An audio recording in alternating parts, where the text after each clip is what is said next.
আসসালামু আলাইকুম everyone, this is Ashikuzzaman, your Ashik ভাইয়া। সবাইকে আবারও স্বাগতম জানাচ্ছি আমাদের আজকের সাজেশন পর্বে।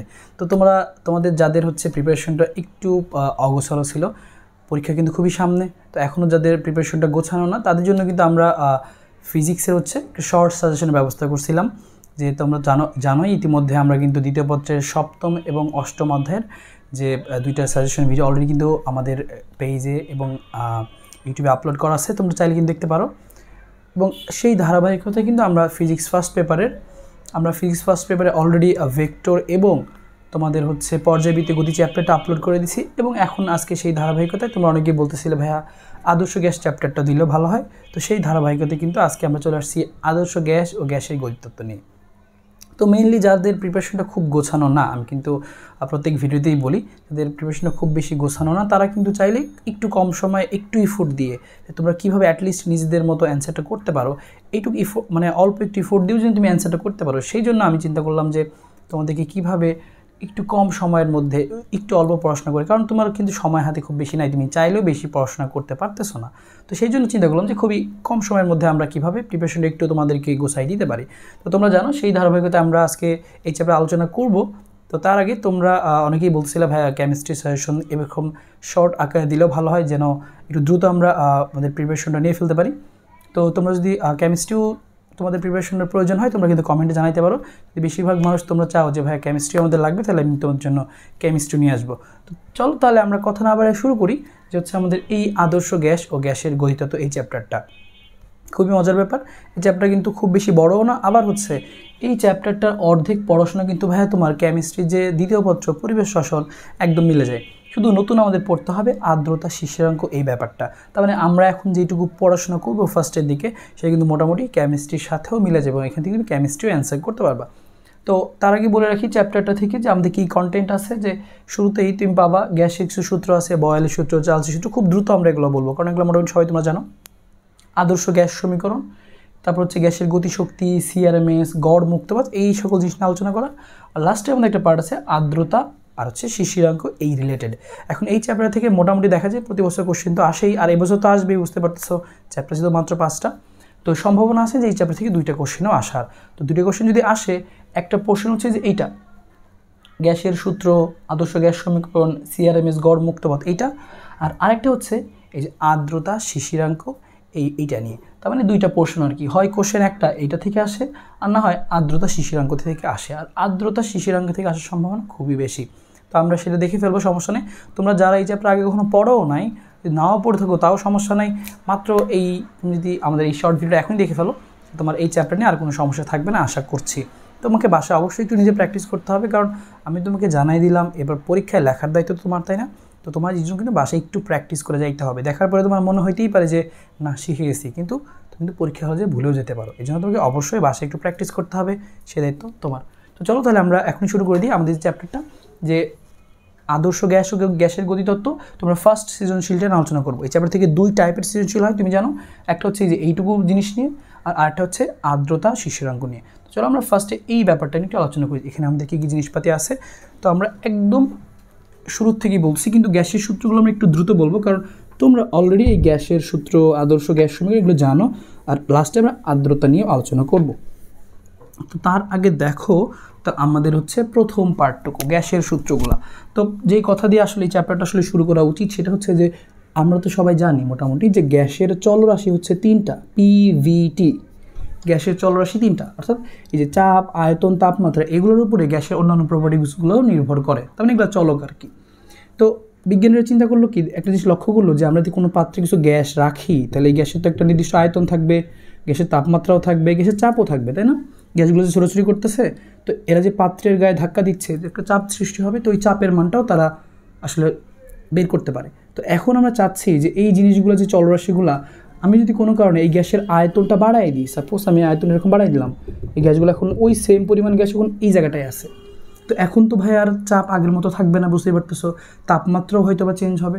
তো বিজ্ঞানীরা এটাই চিন্তা করলো যে আসলে কীভাবে এদের মধ্যে সম্পর্কগুলো বের করা যায়, যে আমি একটা কোয়ান্টিটি চেঞ্জ করার ফলে, একটা ভ্যারিয়েবল চেঞ্জ করার ফলে আয়তন চেঞ্জ করে ফেললাম, তাহলে চাপ তাপমাত্রা বাড়বে নাকি কমবে, এটা আমরা জানি না। তো এটাই তারা চিন্তা করলো, তাদের মধ্যে সম্পর্ক বের করলো। এটা নিয়েই কিন্তু গ্যাসের সূত্রগুলো আসছে, এবং তোমরা অলরেডি জানো গ্যাসের কী কী সূত্র আসছে, যে বয়েলের সূত্র, চার্লসের সূত্র, তারপর হচ্ছে রেনোর চাপীয় সূত্র।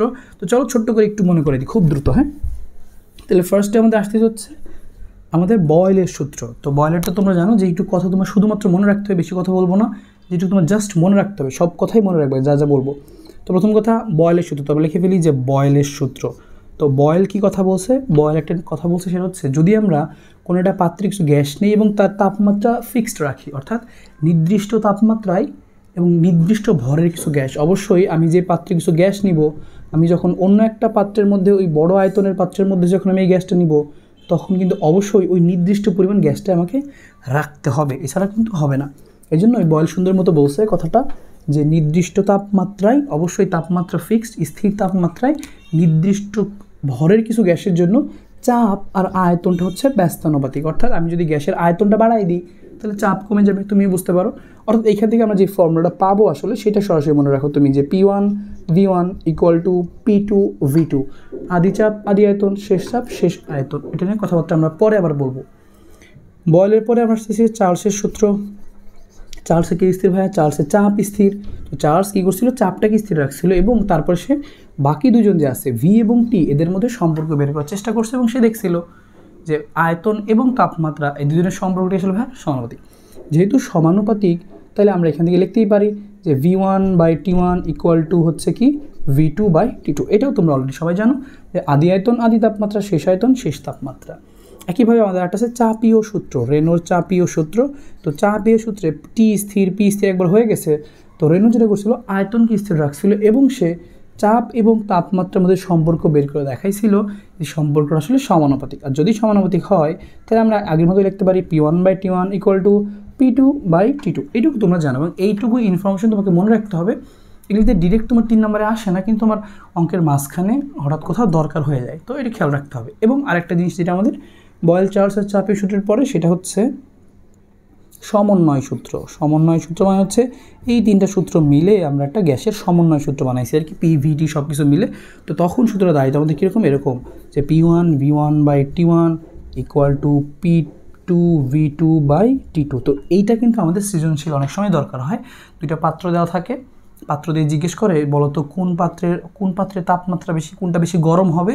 তখন আমরা চাইলে এই সকল ইনফরমেশন যদি দেওয়া থাকে এগুলো ব্যবহার করে দুইটার তাপমাত্রা আমরা রেশিও বের করে বলতে পারি যে আসলে কার তাপমাত্রাটা বেশি। তো এটা খেয়াল রাখতে হবে, এইটুকু জিনিস তুমি খেয়াল রাখো। এবং এই সূত্রগুলোর মধ্যে এই যে একটা সূত্র দেখতে পাচ্ছি আমরা P1 V1 equal to P2 V2, এই যে ব্যাপারটা, এই সূত্র দিয়ে কিন্তু আমাদের সৃজনশীল আসে। এই যে তোমরা বই লক্ষ্যগুলি দেখবা, এই চ্যাপ্টারে তুমি মোট 2 টাইপের সৃজনশীল পাবো। আগেই বলছি তার মধ্যে বেশিরভাগই আসতে হচ্ছে এই যে P1 V1 এর এইটা দিয়ে, কারণ ওই যে হ্রদের গভীরতা বের করা, তার মানে 2 টাইপের সৃজনশীল নর্মালি হয়, যে হ্রদের গভীরতা বের করা আর এই যে PVNRT এটা মিলে একটা, আর আরেকটা হচ্ছে আর্দ্রতা শিশিরাঙ্ক, একটু আগেই তোমাকে বলছি। তো হ্রদের গভীরতা বের করার যে টাইপটা সেটা চলো আমি তোমার ফার্স্ট থেকে দেখাই দিই যে এইখান থেকে যদি সৃজনশীলগুলো আসে তাহলে আমরা সৃজনশীলগুলো কীভাবে অ্যান্সার করবো। তার আগে এইটুকু জিনিস তুমি ছোটো করে মাথায় রাখো, আমাদের মাঝে মাঝে কাজে লাগবে। আর এরপরে আমাদের আদর্শ গ্যাস আছে, CRMS আছে, ওগুলো আমি খুব দ্রুত তোমাদের মনে করাই দেবো। তো আশা করি এইটুকু তোমাদের সবারই মনে পড়ে গেছে। তো চলো এবার আমরা হচ্ছে প্রথম টাইপের যে সৃজনশীলটা হয়, প্রথম টাইপের সৃজনশীল যে P1 V1 P2 V2, এটা একটু আলোচনা করে ফেলি চলো দ্রুত। তারপরে আমরা আলোচনা করব হচ্ছে আদর্শ গ্যাস সমীকরণ, CRMS এগুলো নিয়ে। তো দেখো এই টাইপের কোশ্চেনগুলো প্রথম যে সৃজনশীলগুলো পরীক্ষায় কীভাবে আসে, এই যেরকম আমাদের বলে দিবে যে হচ্ছে সাপোজ আমি তোমাদেরকে বাংলাটা না বলে জাস্ট একটু সংক্ষেপেই দেখাই। তো সাপোজ আমাকে বললো যে হচ্ছে একটা হ্রদ, তো বললো একটা বায়ুর বুদবুদ হ্রদের তলদেশ হতে এরকম উপরিতলে আসায় তার আয়তনটা বাইরে গেছে। তো প্রথম কোশ্চেন, আয়তন কেন বাড়বে ভাইয়া? তুমি বলো যে একটা জিনিস তোমাকে মাথায় রাখতে হবে যে আমরা যখন পানির উপরিতলে থাকি আর যখন আমরা পানির নিচের দিকে নামতে থাকি, নিচের দিকে কিন্তু চাপ একটু বেশি। তুমি যখন গোসল করতে যাবা পুকুরে বা নদীতে, তো গভীরে যায় দেখো যে চাপ একটু বেশি মনে হবে। কেন? কারণ ওই যে আমরা 19 পড়ছিলাম, মনে আছে যে তরলের অভ্যন্তরে যেতে থাকলে চাপ বাড়ে। তরলের অভ্যন্তরে কোনো বিদ্যুতের চাপ একটা সূত্রও কিন্তু ছিল, P = H ρg। তো ওইটা যাই হোক, তার নিচে যেহেতু চাপ বেশি, আর আমরা জানি চাপ আর আয়তন তো ভাইয়া ব্যস্তানুপাতিক, চাপ যেহেতু বেশি তাহলে আয়তন তো কম হবে। তো যতই উপরে যাচ্ছি আমাদের চাপ তো কমতেছে, আর চাপ যতই কমবে আয়তন ততই বাড়বে। এই জন্যই কিন্তু ওই তল যখন বুদবুদগুলো উপরে ওঠে আস্তে আস্তে উপরে আস্তে আস্তে আয়তনটা বাইরে যায়। তো ভালো কথা, আয়তন বাড়লো। তো আমাদের প্রশ্নে বলা আছে আমরা কিন্তু সরাসরি সৃজনশীলের টাইপটাই তোমাকে বলতেছি যে পরীক্ষায় কী ধরনের সৃজনশীল আসে। তো বললাম আমাকে যে হ্রদের তলদেশে যেই বুদবুদটা ছিল এটা যখন উপরে আসলো এই আয়তনটা মনে করো 4 গুণ হইলো। তো আমাকে উদ্দীপকে বলা যে হ্রদের তলদেশ হতে উপরিতলে আসায় আয়তন 4 গুণ হয়। তো আমাকে সরাসরি তারা বলে দিছে যে আয়তন ইকুয়াল টু কত গুণ হয়, 4 গুণ হয়। উপরে আসতে আসতে আয়তন 4 গুণ হয়। তখন জিজ্ঞেস করছে তাহলে এই যে হ্রদটা, এই হ্রদের গভীরতাটা কত জিজ্ঞেস করছে আমাদের, তাহলে হ্রদের গভীরতা কত। তো ফাইন, তো আমরা যেটা করব শুরুতেই তুমি একটু আমাদেরকে ধরে নিতে হবে যে কী অবস্থা, কী কী দেওয়া আছে। তো আমি সেটাকে দেখাই। তো সবার মনেই তো আছে আয়তন 4 গুণ, এটা মনে রাখো না, আমাদের গভীরতা বের করতে বলছে। তো দেখো তুমি শুরুতেই যে কাজটা করবা, আমি যেভাবে বলতেছি সেভাবে করো, তোমার অঙ্কের কোনো ঝামেলা হবে না। একদম নিচে যেটা আছে, তো দেখো তো নিচে তারা কি আমাদেরকে বলছিল যে শুরুতে আয়তন কত ছিল, বলে নাই। তাহলে আমরা ধরে নিলাম যে নিচে যে আয়তনটা ছিল সেটা হচ্ছে ভি, এটা আমার জানা নাই, তারা বলে নাই আমাকে কত ছিল। আর নিচের চাপটাকে আমরা ধরবো হচ্ছে P1, তাহলে নিচেরগুলোকে আমরা ধরলাম P1 V1। আস্তে আস্তে যখন আমি উপরের দিকে উঠবো, এখন উপরে চলে আসবো, তখন আমরা উপরের চাপটাকে ধরবো P2, উপরের আয়তনটাকে ধরলাম V2, তাহলে আমাদের আর ঝামেলা হবে না। তুমি চিত্রকে পাশে পেয়ে লিখে রাখবা, দেখবা তুমি খুব সহজেই বুঝতে পারতেছো ঘটনাগুলো। এবার আসো আমরা V2টাকে লিখে ফেলি। ওরা বলছিল উপরে আসতে আসতে আয়তন 4 গুণ হয়, তাহলে আমি 4V লিখলাম। আশা করি এটুকু বুঝতে পারছো। যদি এরকম বলতো আয়তন আসতে আসতে 5 গুণ হয়, এখানে ধরতাম V, এখানে ধরতাম 5V, শেষ।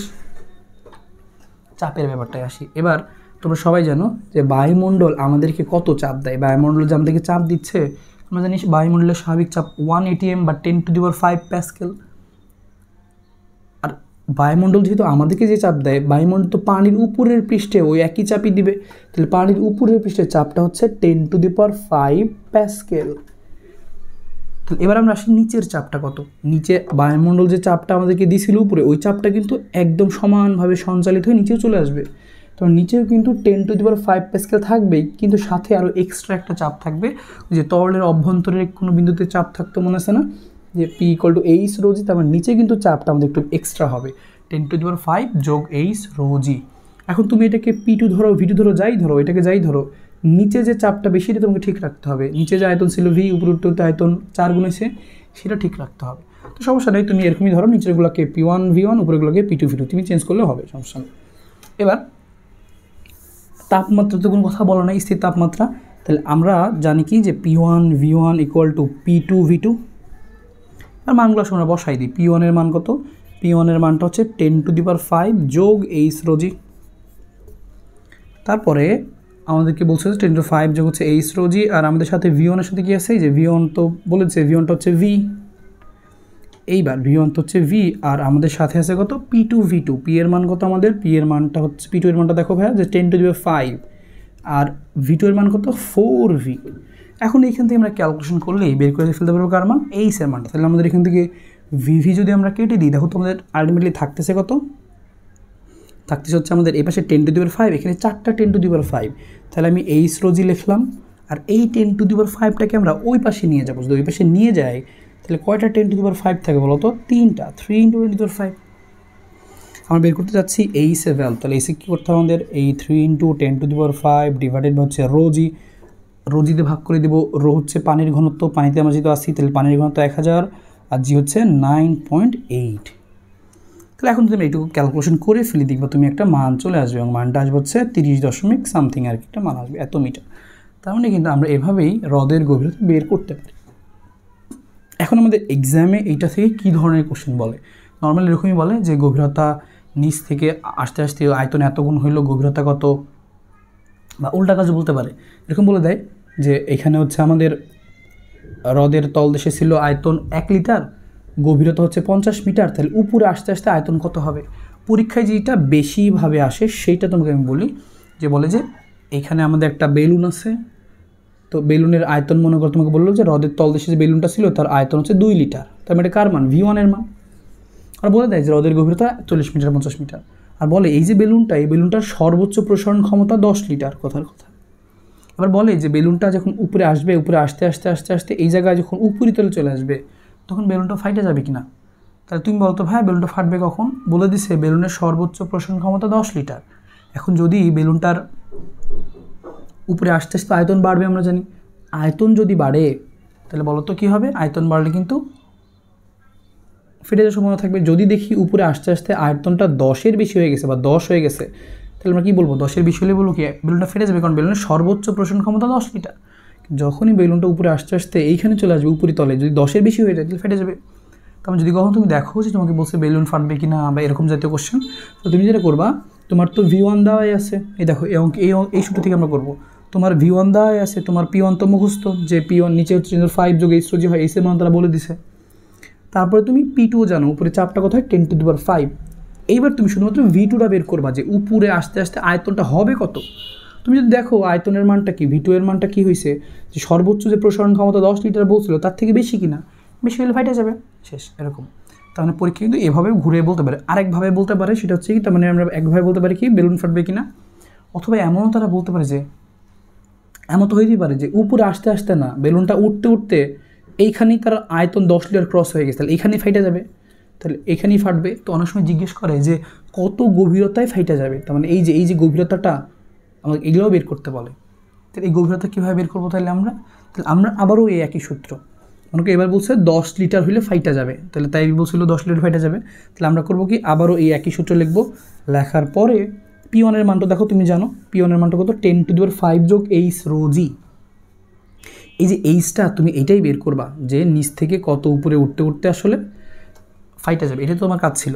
তো তুমি যখন যেটা করবা, যে তুমি অলরেডি জানো কার মান, এবার তোমাকে বলছিল 10 লিটার হলে ফাইটা যাবে, তাহলে তুমি ধরে নিবা যে আমার আয়তনটা সর্বোচ্চ প্রসারিত হবে কত, 10 লিটার পর্যন্ত, এটা তুমি V2 ধরবা। আর বাকি P1 P2 তো দেওয়াই আছে, V1ও দেওয়া আছে, তুমি এইখান থেকে এই যে H এর মানটা বের করবা। তখন যদি কখনো বলে কত গভীরতায় ফাটবে, কত উচ্চতায় ফাটবে, তখন তুমি করবা কি, সর্বোচ্চ প্রসারণ ক্ষমতাটাকে V2 ধরে নিবা।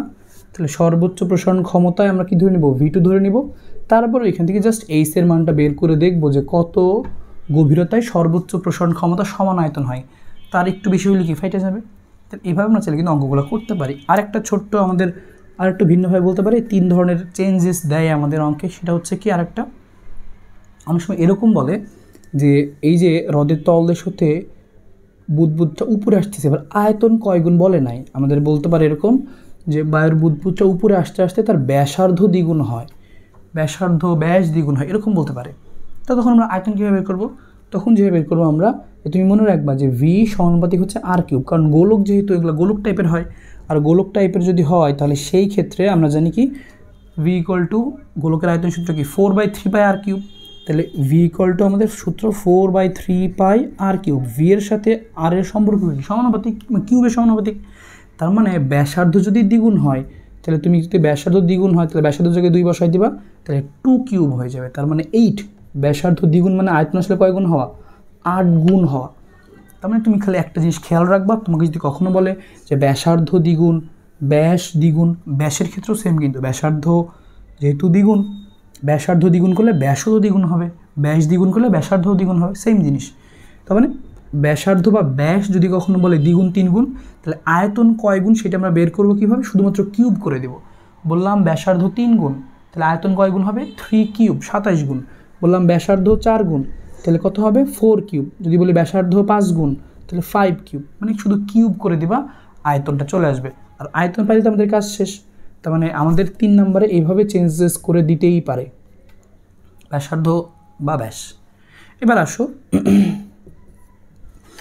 আমাদের আরেকভাবে বলতে পারে, অনেক সময় বলে কি আমাদের যে এই যে আমাদের হ্রদের গভীরতাটা দেখতেছো, অনেক সময় বলে কি যে এই হ্রদের তলদেশের তাপমাত্রা হচ্ছে T1 = 8 ডিগ্রি সেলসিয়াস, আর হ্রদের উপরে যে তাপমাত্রা সেটা মনে করবো 18 ডিগ্রি সেলসিয়াস, নিচে একটু তাপমাত্রা কম, উপরে তাপমাত্রা বেশি। এবার তাহলে আমরা কী করবো, টেনশন করার কিছু না, আগে যেভাবে লিখছিলাম সব সেমভাবেই লিখবো আমরা। তোমার তাপমাত্রা দিয়েও চেঞ্জেস করে দিতে পারে, কিন্তু ভিন্ন ভিন্ন তাপমাত্রাও দিতে পারে। তখন তুমি খালি P1 V1/T1 লিখবা, P2 V2/T2 লিখবা। আর তুমি এই তাপমাত্রা T1, নিচেরটাকে T1 ধরছো, উপরেটাকে T2 ধরছো, এই মানগুলো কেলভিন এককে বসাই দেবা 273 যোগ করে, আর বাকি সব আগের মতো খেলে গুণটুন করে আগের মতোই অঙ্ক করবা, আর কোনো চেঞ্জেস আসবে না। তার মানে আমাদের এই টাইপ কিন্তু অনেক বেশি আসে, তুমি টেস্ট পেপার খুললে নিজেই দেখতে পাবা এই হ্রদের গভীরতা দিয়ে আমাদের অঙ্কগুলো আসে। তাহলে আমরা এভাবে চাইলে করতেই পারি।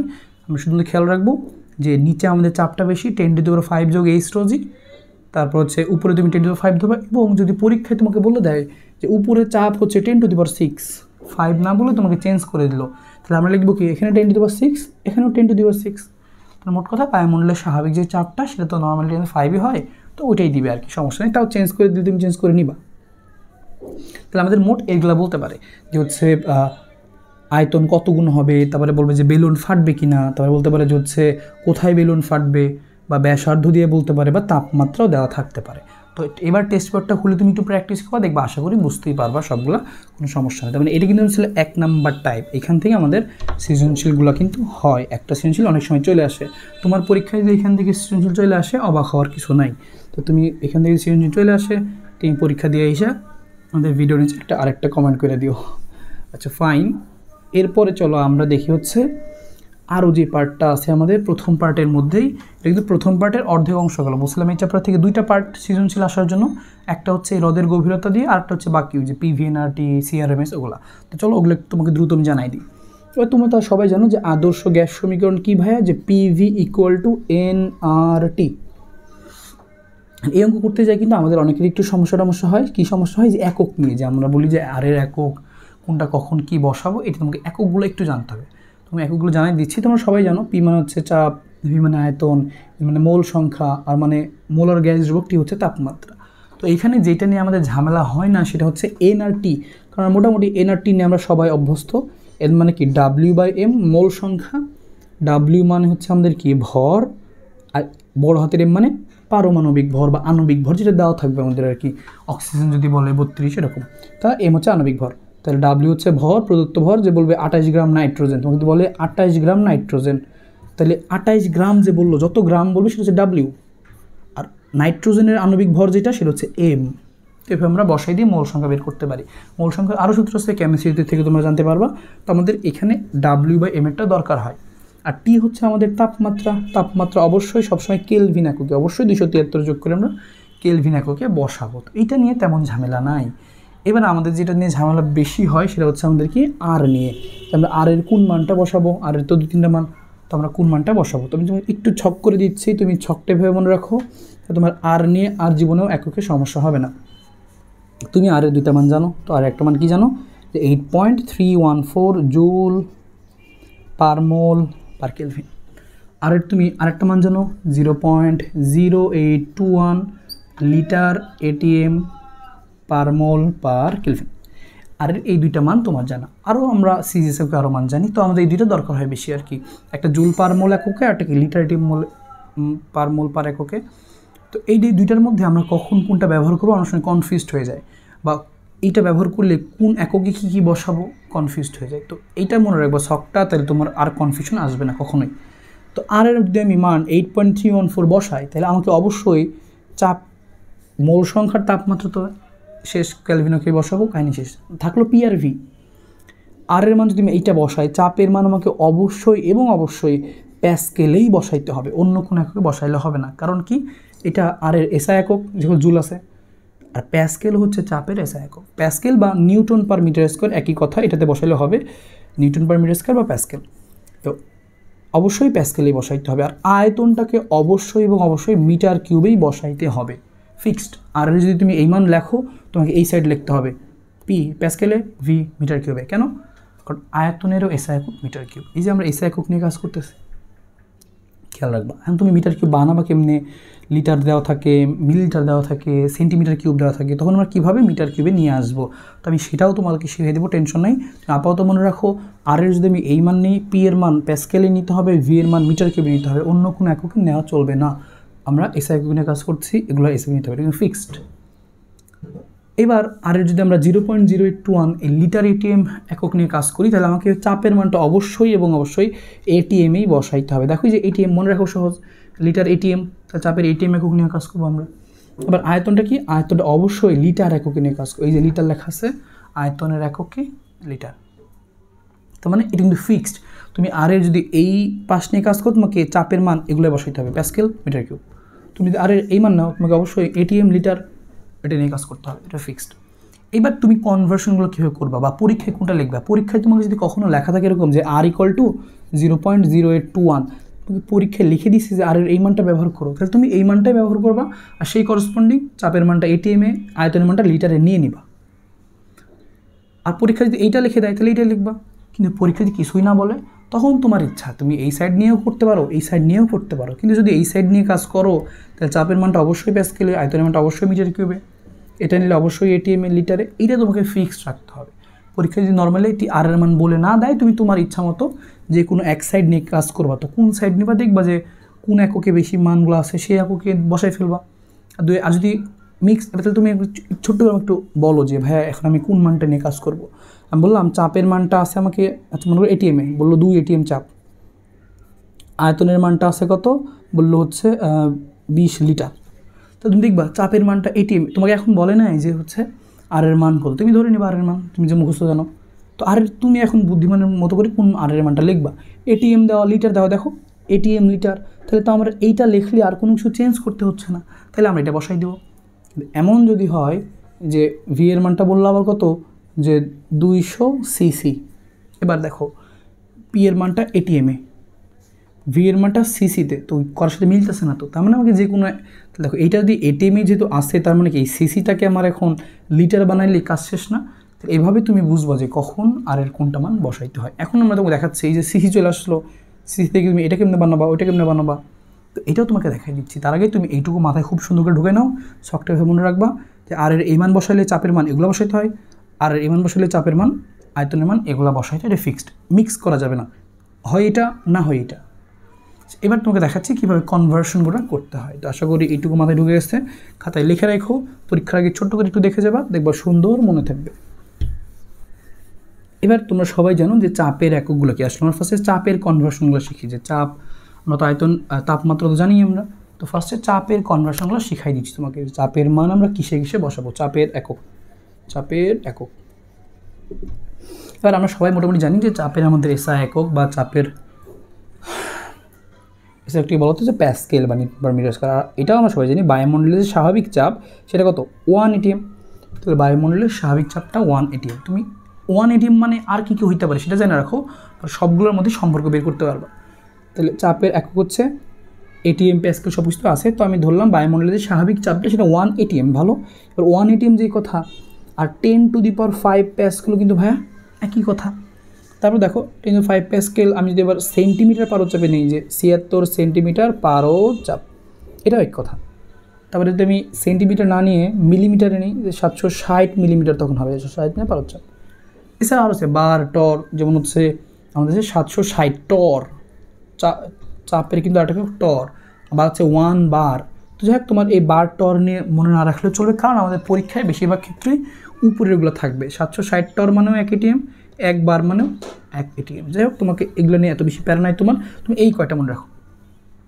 এবং এটি অবশ্যই ভালো করে মনে রাখতে হবে যে 76 সেন্টিমিটার পারদ-চাপ মানেই 1 এটিএম, 76 সেন্টিমিটার মানেই 10⁵ প্যাসকেল। এবার মনে করো তোমার পরীক্ষায় আসছে কি, যে মনে করো চাপের মান দেওয়া এরকম, চাপের মান দেওয়া যে 72 সেন্টিমিটার পারদ-চাপ। এবার আয়তনের মান মনে করো যে লেখা আছে যে 2 মিটার কিউব।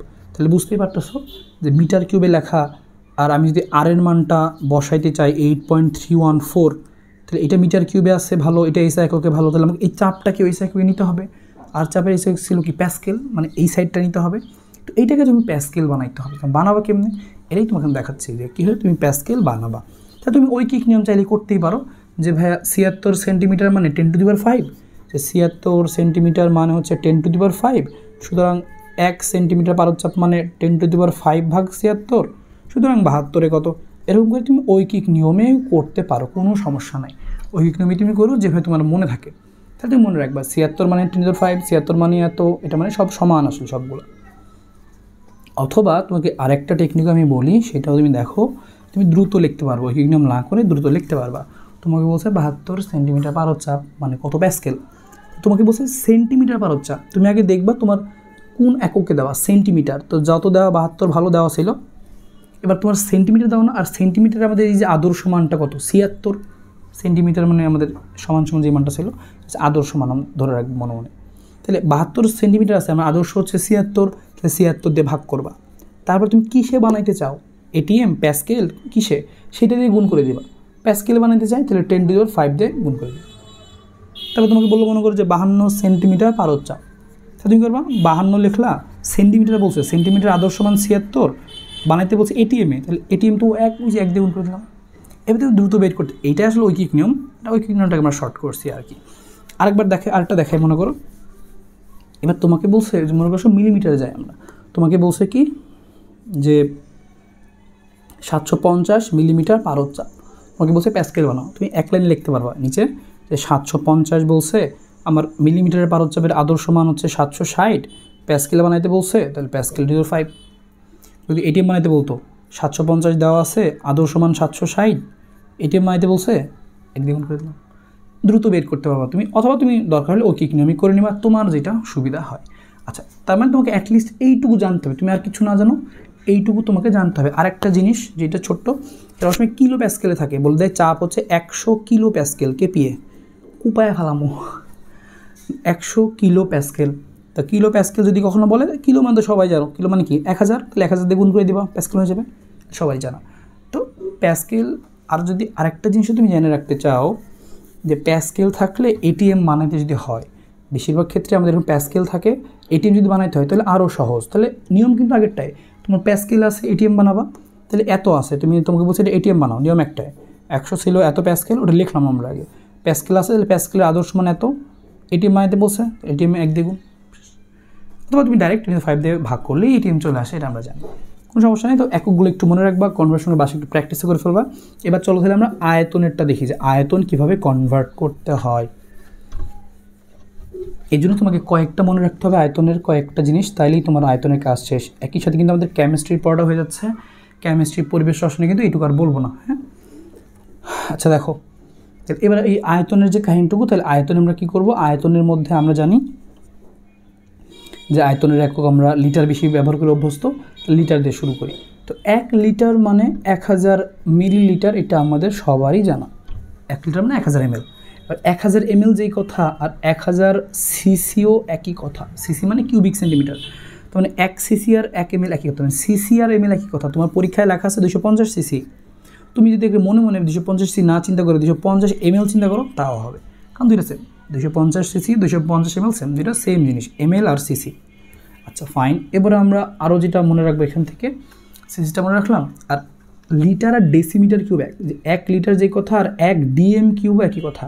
পরীক্ষায় তোমার লেখা থাকে যে 5 ডিএম কিউব আয়তন, আমরা ডিএম টিএম দেখে ভয় পেয়ে যাই, ভয় পাওয়ার কিছু নাই, ডিএম কিউব যেই কথা আর লিটার আসলে একই কথা, ডেসিমিটার কিউব আর লিটার সেম জিনিস, তাহলে 5 ডেসিমিটার কিউব মানে কি 5 লিটার, 15 ডেসিমিটার কিউব মানে কি 15 লিটার হচ্ছে জিনিস। তাহলে তোমাকে এইটুকু মনে রাখতে হবে, মাথায় রাখতে হবে। তাহলে ডিএম কিউব আর লিটার সেম, এমএল আর সিসি সেম, আবার 1 লিটার মানে 1000 সিসি বা 1000 ml। আর আরেকটা তুমি মনে রাখো, যেটা বেশি আমাদের দরকার, লিটার মিটার কিউব, এটা আমাদের বেশি দরকার হয়। তাহলে তুমি এভাবে মনে রাখবা যে 1 মিটার কিউব সমান হচ্ছে 10⁻³ লিটার। এভাবে মনে রাখবো যে মিটার কিউবটা বড়, 1 মিটার কিউব মানে 1000 লিটার, মানে মিটার কিউবটা বড় একক। তাহলে উল্টা হয়, তুমি যদি বলো 1 লিটার সমান কত মিটার কিউব হবে, 10⁻³ মিটার কিউব, উল্টাই যাবে।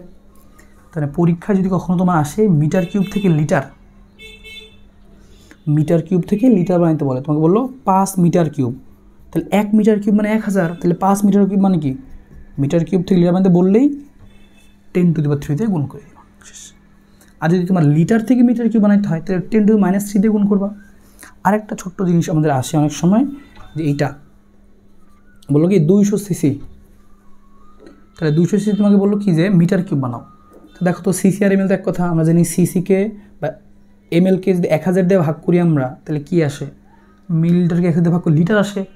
ওই লিটারকে আবার আমরা কি করি, এই যে লিটার থেকে মিটার কিউব বানাইতে গিয়ে আবারও 1000 দিয়ে ভাগ, দুইবার 1000 দিয়ে ভাগ না, তাহলে আমরা চাইলে সরাসরি লিখে রাখতে পারি যে 1 সিসি সমান 10⁻⁻6, দুইবার 1000 দিয়ে ভাগ, তাহলে মিটার কিউবে চলে আসবে।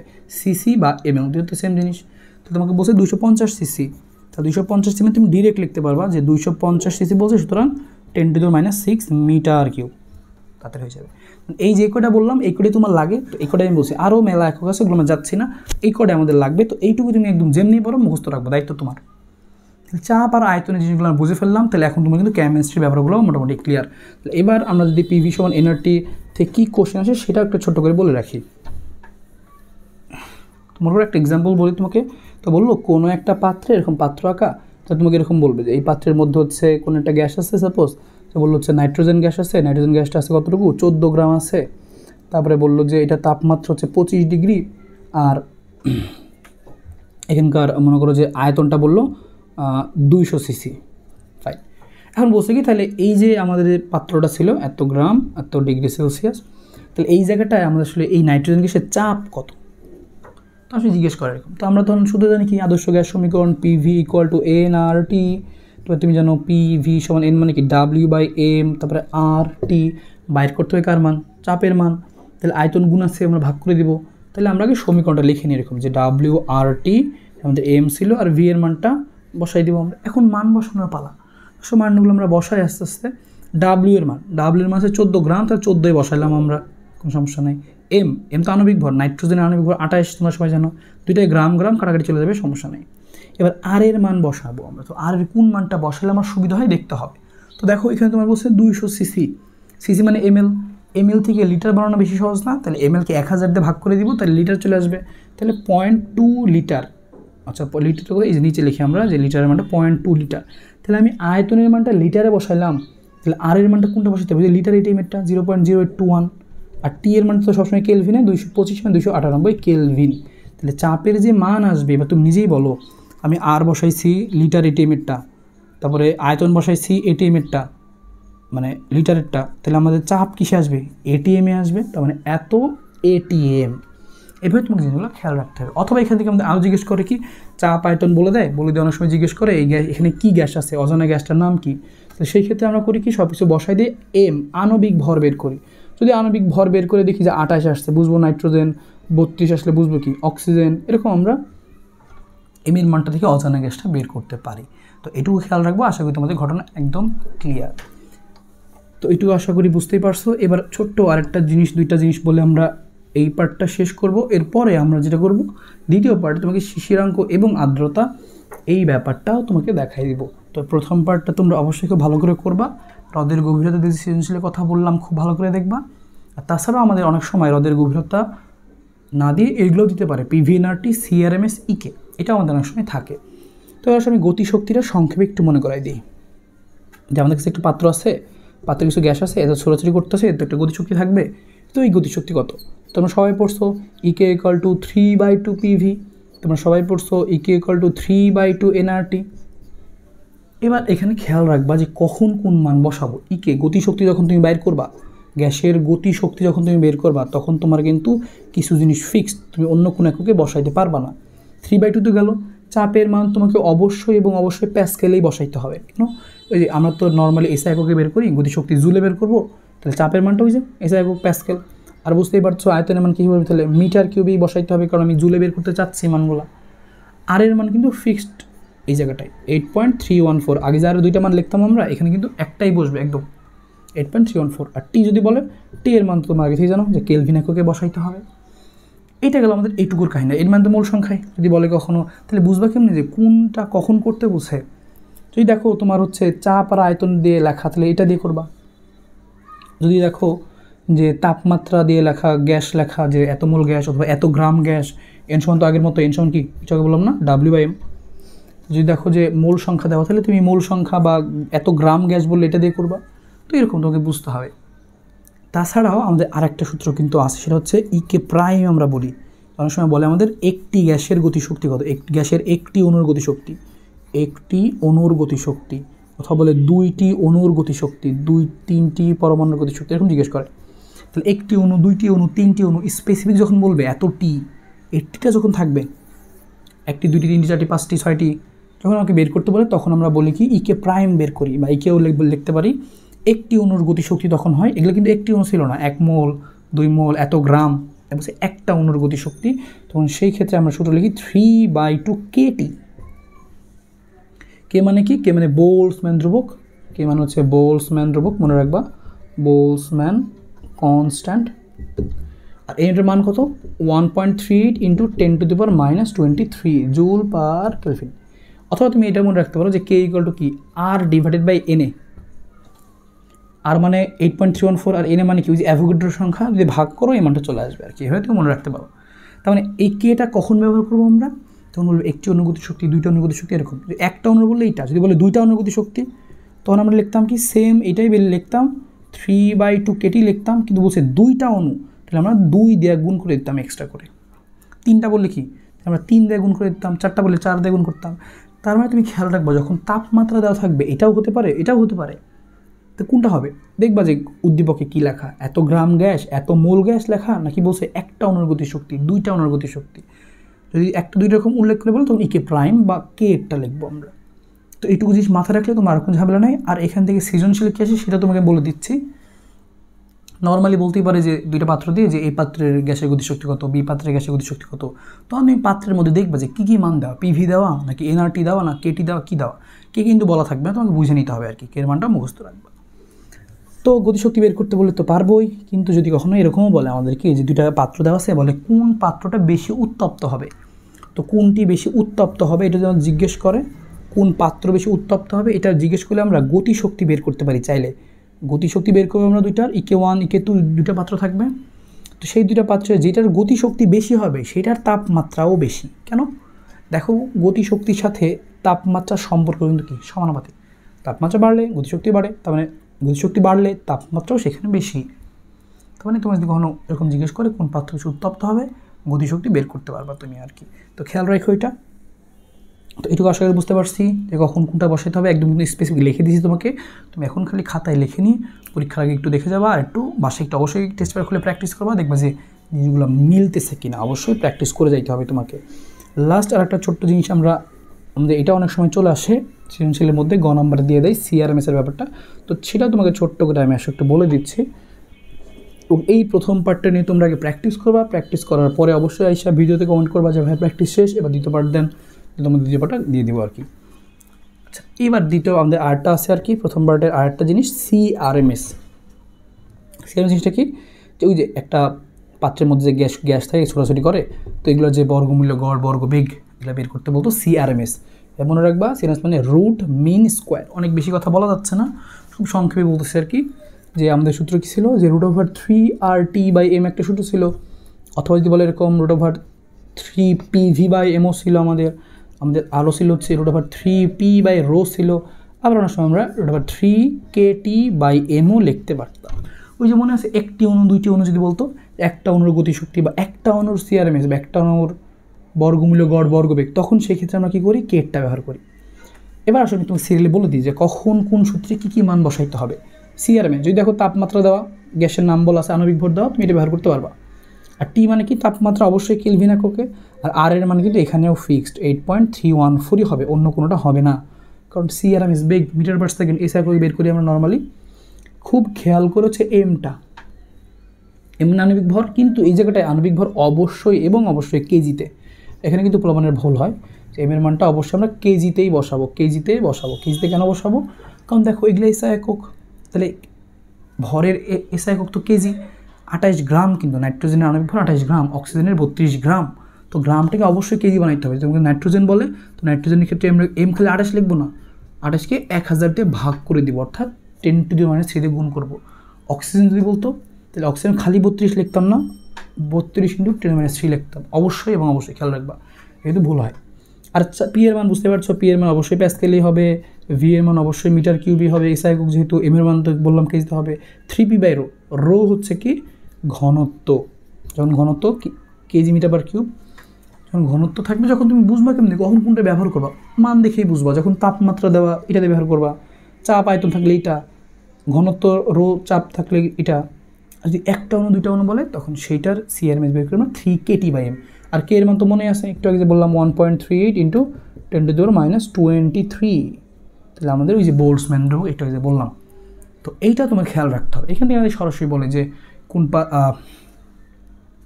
কোন পাত্রে গ্যাসের সিআরএমএস বেশি হবে বলো, অথবা আমাদের জিজ্ঞেস করে যে দুইটার তাপমাত্রা, একটা তাপমাত্রা এত আর একটা তাপমাত্রা এত, কোনটার সিআরএমএস বেশি, তুমি সরাসরি সিআরএমএস বের করতে পারো।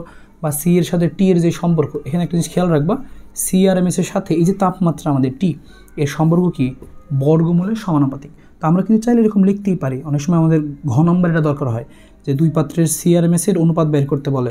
তাহলে সিআরএমএস যেহেতু সমানুপাতিক, তাহলে আমরা √ওভার আছে আবার, তাহলে এটা CRMS1/CRMS2 লিখছি, তাহলে তাপমাত্রা লিখতে পারবো T1/T2। তো এরকমও লেখা যায়। তো এটাও তুমি সূত্র আকারেই মনে রাখতে পারবা, আমাদের কাজে লাগে। তো এইটুকু পোর্শন দিয়ে আমাদের কিন্তু তাহলে কী বললাম, PVNRT, EK, CRMS, এটা এক ধরনের জিনিসপাতি, এগুলো থেকে কোশ্চেন দেয়, অথবা তোমার হ্রদের গভীরতা থেকে দিবে। তো এই যে পার্টটুকু বললাম, এখান থেকে দুই ধরনের কোশ্চেনও হইতে পারে বা একটা কোশ্চেনও হইতে পারে। একটা কোশ্চেন তুমি অবশ্যই পাবা। আরেকটা যে পার্ট থাকলো আমাদের, সেটা হচ্ছে কি বলতো, যে হচ্ছে শিশিরাঙ্ক, আপেক্ষিক আর্দ্রতা নির্ণয় করে সেইটা। তো সেইটা আমরা তোমাকে সামনেই তোমাকে একদিনের মধ্যে দিয়ে দেবো, সমস্যা নেই। তার আগে তোমরা অবশ্যই একটু বাসায় একটু দেখো, প্র্যাকটিস করো। আর কারা কারা অবশ্যই আমাদের এই যে আমরা 7, 8, তারপর হচ্ছে ভেক্টর, তারপর হচ্ছে পর্যাবৃত্ত, গতি, আদর্শ, এই পুরোটা সিরিজ জুড়ে কারা আমাদের সাথে ছিল, তো অবশ্যই কমেন্ট করে জানাও। দেখি যে কারা কারা আসলে আমাদের সাথেই প্রিপারেশনটা নিচ্ছে বা আমাদের উপরে কারা কারা ডিপেন্ড করে আছে। তো তাহলে আমরা বুঝতে পারবো যে আসলে কতজন মানুষ আমাদের সাথে প্রিপারেশনটা নিচ্ছ, তোমরা তোমাদের উপকার হচ্ছে কিনা অবশ্যই কমেন্ট করে জানাও। আর অবশ্যই আমরা তোমাদের জন্য সামনে খুব শীঘ্রই এই চ্যাপ্টারের বাকি পার্টটুকু নিয়ে আসবো। তো ততদিন তোমরা ভালো থাকো, সুস্থ থাকো, আর বাসায় অবশ্যই প্র্যাকটিস করতে থাকো। তো সবার সাথে আবার দেখা হবে। আল্লাহ হাফেজ।